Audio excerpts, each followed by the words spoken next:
everyone. My name is Gwen Sandefur, and I'm the CEO and founder of Loud Minds, which is a virtual coaching and consulting company that I started in May 2020.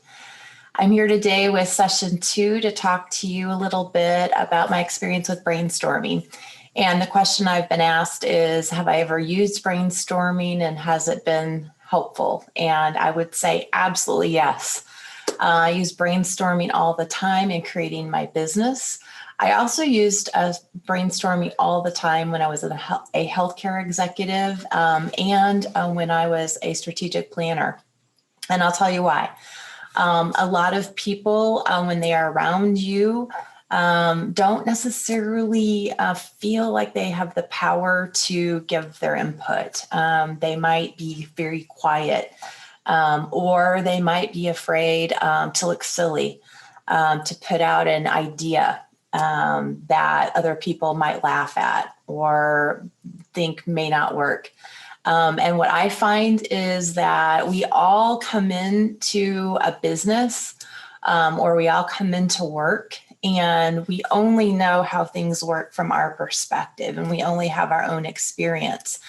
But if we can brainstorm with people that have different experiences and frankly might think a little bit differently than we do, then it helps us to get smart faster.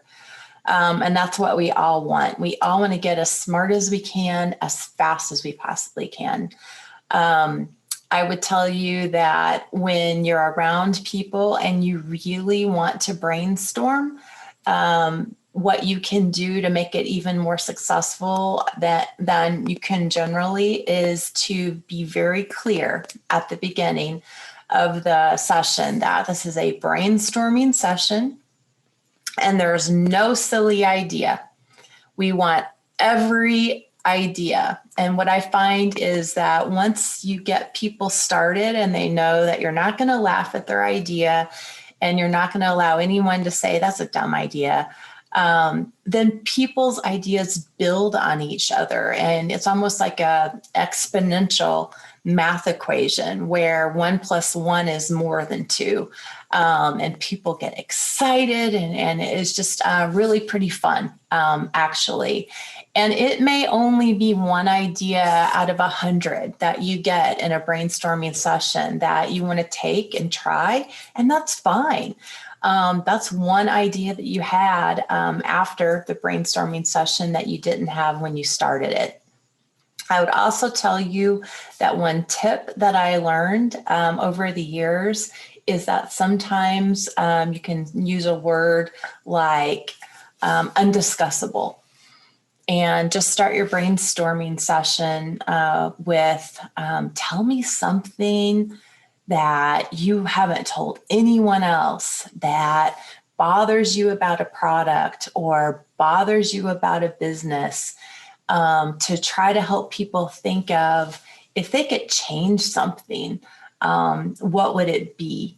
And it just feels a little bit easier to start there than to start and say, hey, let's brainstorm new ideas about something. So use the word undiscussable or use the word pet peeve. What do you have a pet peeve about?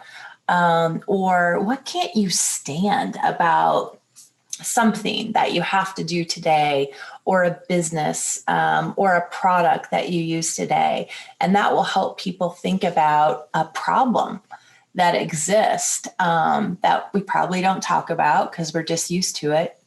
That might be a really good business idea to improve the product or improve the service or improve the business. That way you get some great ideas about how to start your own business and what might be a good problem to solve for people a lot like you.